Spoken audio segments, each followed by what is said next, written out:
Welcome back sa kusina ni Tita Ching.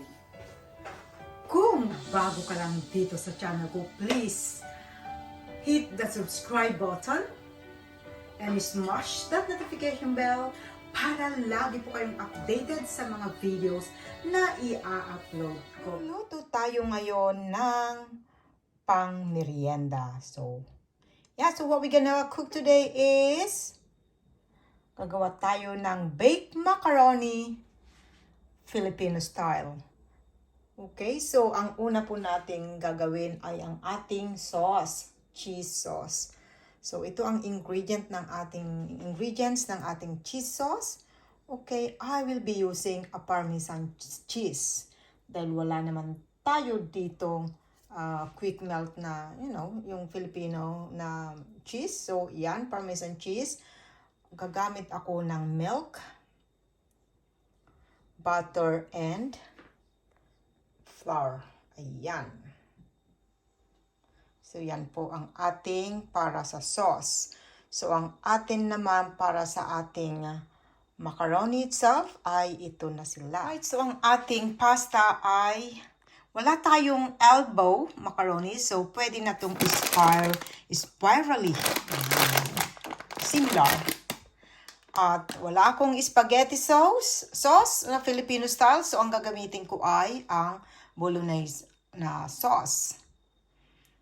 And kasi nandito tayo sa bansa na mas mahal ang mga ating Filipino products kaya gagamitin natin kung ano yung mga local ingredients.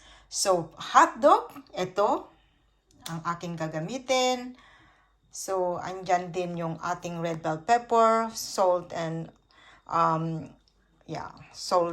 ground black pepper, garlic, onions, and of course, ang ating butter. Yan, so atin nang umpisan lutuin. Unahin na natin gawin ang ating sauce. Let's go. Let's melt the butter over a low heat.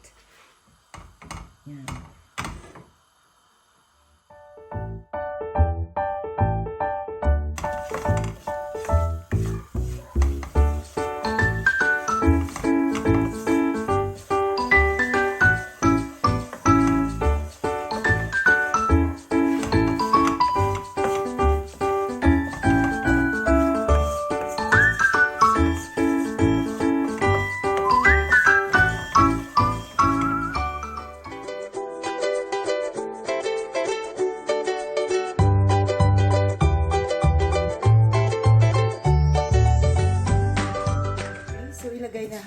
Ilagay na natin yung ating cheese.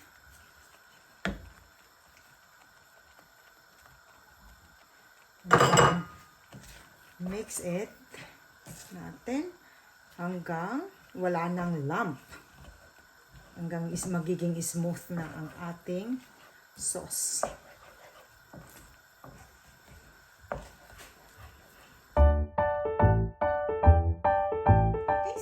Natin na lutuin yung ating pasta. Mayroon akong nakalimutan ipakita na one of our ingredients. Ito yung ating minced beef. So, 500 gram minced beef. Okay, so umpisa na. Okay, so lagyan ko lang ng konting olive oil para i-ano natin yung hotdog sausages.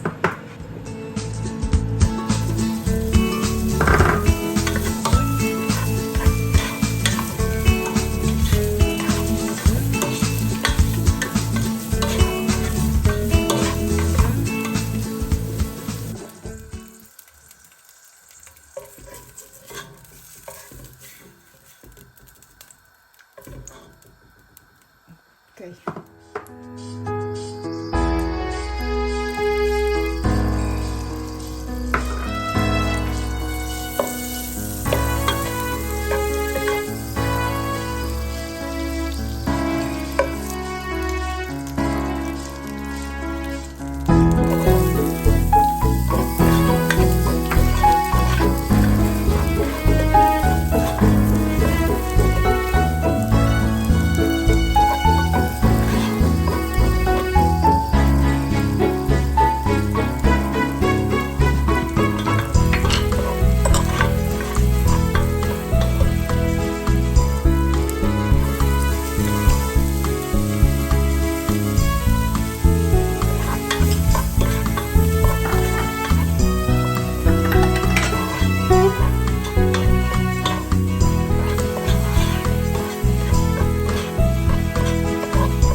put our Bolognese sauce.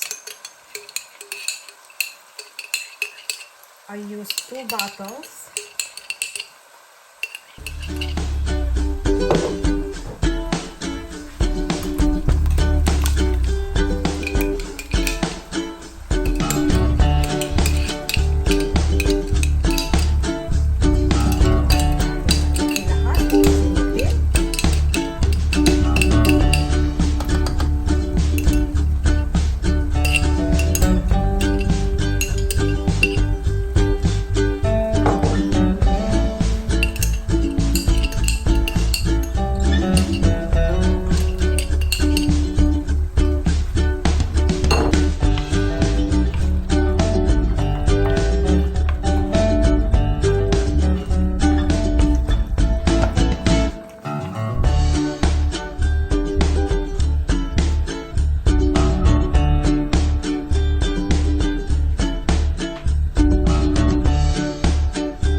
Let's now put the water and let it cook.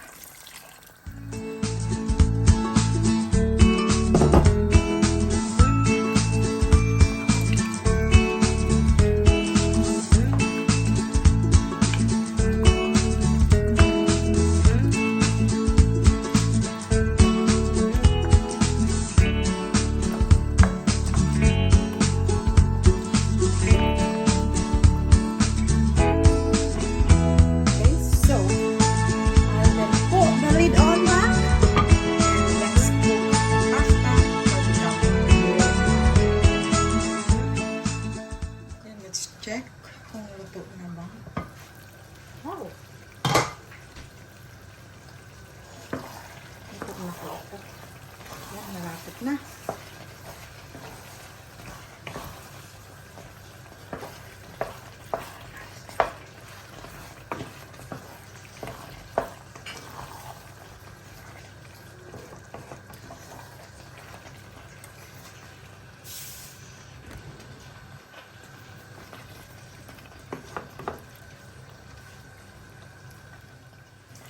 Ayan, okay na guys. Luto na.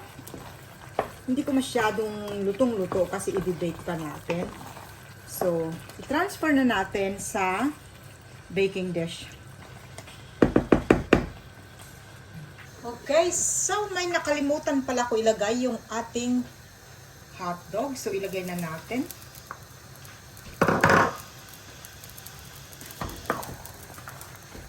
It's not the end of the world. Yan, so mix lang ng i-mix. And that's it.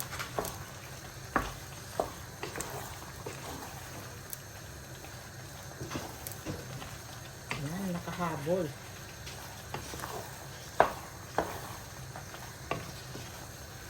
Yan, so take 2. Ilipat na natin sa ating baking dish.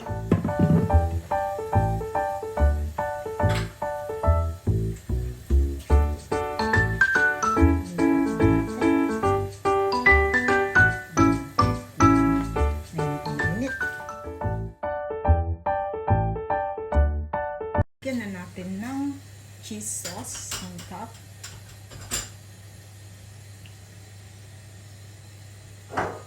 Dagdagan pa natin. Okay, so on top of it, ilagay na natin yung the rest of the macaroni.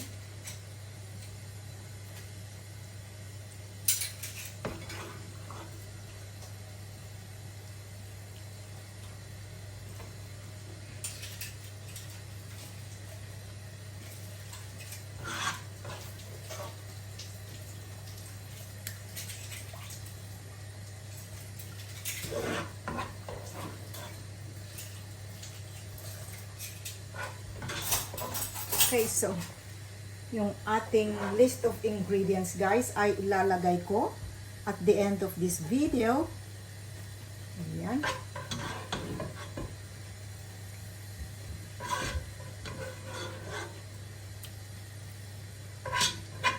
Then ilalagay din natin yung the rest of the sauce on top.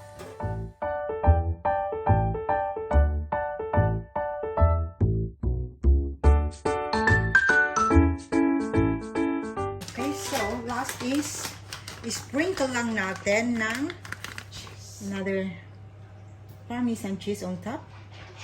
Konti lang. Bago natin ilagay sa oven. There we go.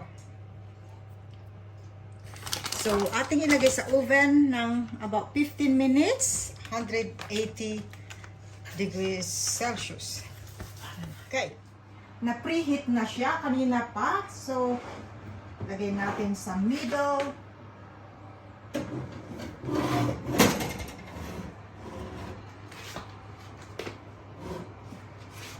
So, we'll see you in 15 minutes. Okay. Oh. I don't have my other gloves.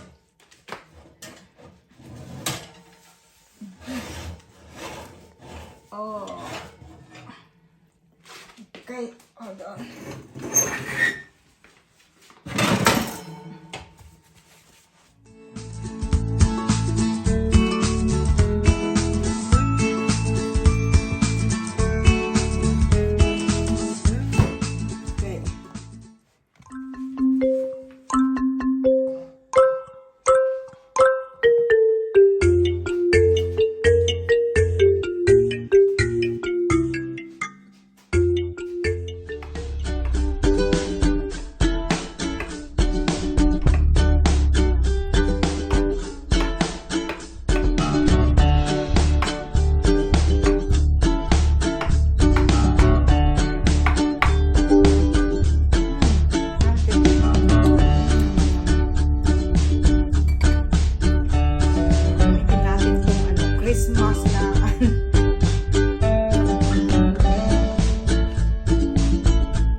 Okay, so taste test na po tayo. Okay, mainit. Wow! Ang init. Mainit guys. Pero napakasarap po ang ating Baked Mac Filipino style ala Tita Ching Kitchen. Ayan guys, so hope you like it and try nyo na rin. At napakasarap, napakasimpleng gawin. Okay, so bye everyone and see you again in my next video. Thank you so much for joining me in my premiere. Now let's welcome my channel members. Please do connect and support to all of them as they are all very legit and very supportive. Thank you very much. Bye. Watching. See you soon in my next vlog. Keep safe everyone. Bye. Today's video.